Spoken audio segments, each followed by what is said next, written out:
Bienvenidos a un nuevo capítulo de Nanocharlas. En este episodio, el matemático, escritor y académico de la Universidad de Chile, Nicolás Libedinsky, nos contará por qué las matemáticas son una parte esencial de nuestra vida cotidiana. Empecemos entonces. ¿Cuándo nace la matemática y cómo surge la idea de número? Hay un matemático muy importante que dijo: la matemática es la conversación más antigua de la humanidad. Yo encuentro eso muy lindo, pero un poco falso, porque viene mucho más atrás de la humanidad, viene mucho antes. Esta conversación la empezaron probablemente las primeras células. La misma idea de número es una idea que se fue desarrollando con el tiempo. O sea, el número tiene varias partes, y una parte importante es qué es más grande que qué. Para los seres vivos en general es importante saber que esto es más que esto, porque si te ataca esto o te ataca esto es distinto. Entonces se ha demostrado que hay algunos animales como las gallinas, las abejas, los monos, que tienen un sentido de los números. Incluso se le puede enseñar a algunos invertebrados. En los mismos humanos hay lenguas que distinguen el 1 del 2 del muchos y que no tienen otros números.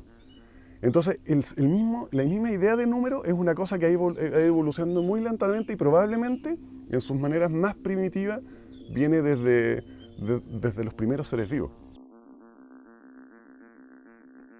Esta disciplina se basa en el pensamiento lógico y está construida a partir de fórmulas y repeticiones que pueden aplicarse en distintas áreas.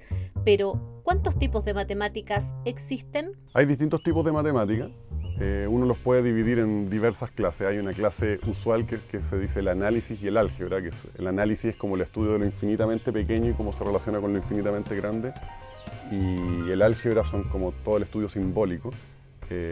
Yo soy algebrista, todo esto. Pero a mí me gusta dividirlo más en cómo emergen. Como que hay una parte de la matemática que emerge de lo visual. Emerge de lo visual, entonces ahí está la geometría clásica, pero después viene toda una rama enorme de la matemática, que son la geometría diferencial, la geometría algebraica, los sistemas dinámicos, que estudian el caos y todas esas cosas, la topología, que estudia qué formas son esencialmente iguales a otras, y después viene una matemática que proviene más de un sentido experiencial. Y yo ahí, esto es totalmente mi impresión de cómo son las cosas, no sé si es que alguien estaría de acuerdo conmigo. Y dentro de la matemática más experiencial yo pondría la combinatoria, que es como el contar cosas y ver qué conjuntos son más grandes que otros, como decía antes. Las probabilidades, nosotros estamos constantemente calculando y viviendo en el mundo de las probabilidades, sin darnos cuenta. Constantemente las probabilidades fluyen a través de nosotros.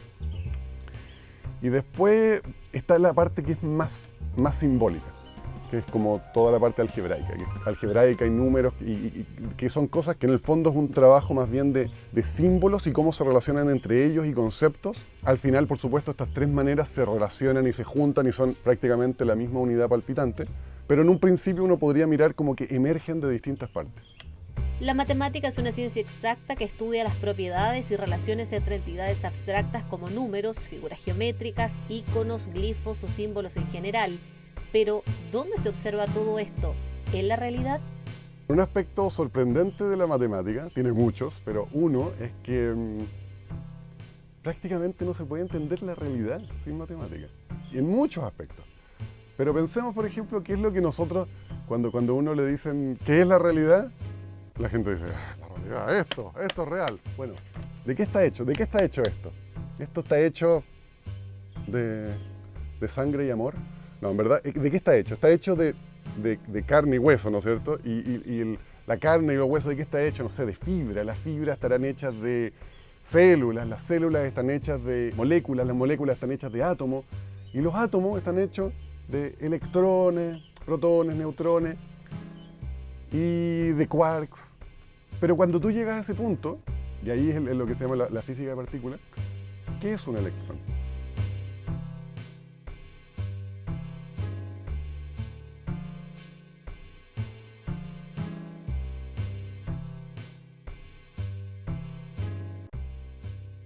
Y cuando tú te preguntas qué es algo, es una pregunta difícil porque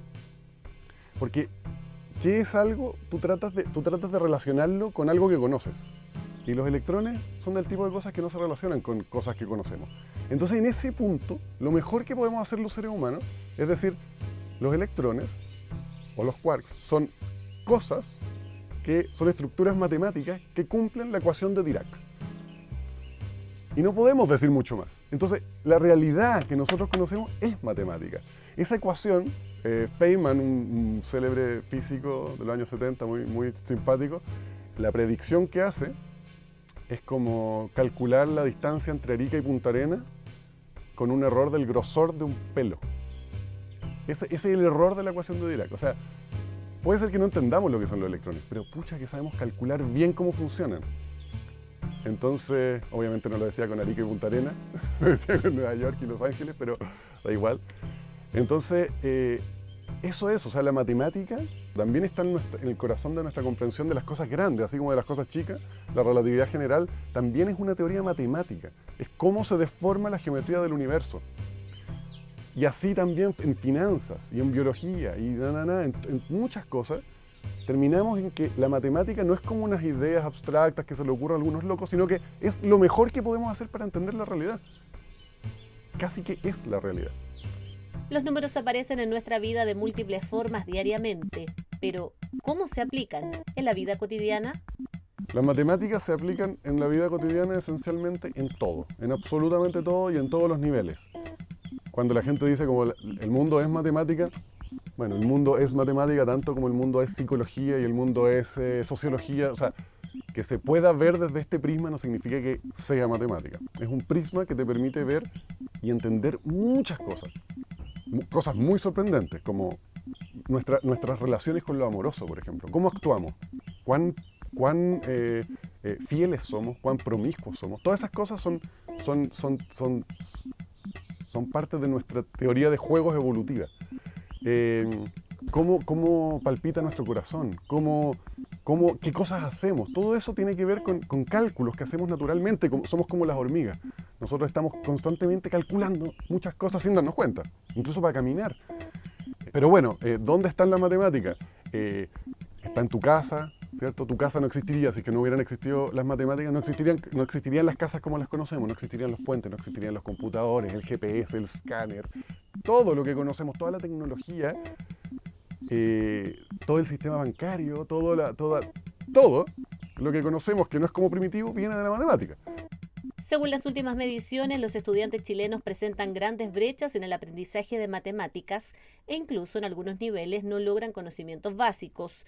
¿Por qué nos cuesta tanto aprender matemáticas? La matemática, como es algo que te clasifica a nivel social en cuán inteligente eres, genera mucha ansiedad. Y hay como una cosa que se llama la ansiedad matemática, un problema, que te vas a blanco, que te sudan las manos y que no puedes entender nada. Pero eso yo creo que es una cosa más bien social, porque igual todo el mundo sabe sumar, todo el mundo entiende un poco de los gráficos, todo el mundo sabe las cosas, un montón de cosas de matemática, tanto como saben el lenguaje, como saben hablar, cuando les dan el vuelto, si lo están fregando o no. O sea, la gente sabe matemática. El hecho de que, por ejemplo, nosotros, nadie dice así como, yo no me sé las palabras, no me conozco ninguna letra, pero alguien dice así como, no, a mí yo no sé multiplicar, y es chistoso. Como, no es chistoso, es tan chistoso como no saberse las letras. Es tan básico y tan fundamental para el pensamiento humano como eso.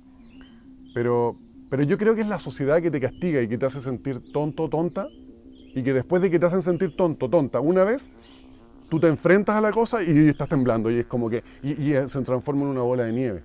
También los profesores de matemáticas muchas veces, hay algunos profesores extraordinarios, pero muchas veces son como que esto es la matemática, yo soy el bacán, tú no sabes nada, yo lo sé todo. Nunca voy a aceptar que no sé algo, como que la matemática es inmensa, infinita, nadie puede decir que sabe ni un pedacito así de la matemática. Entonces, como cualquier persona que toma una actitud así como de superpoderoso y que sabe todo, es ridículo, ¿no?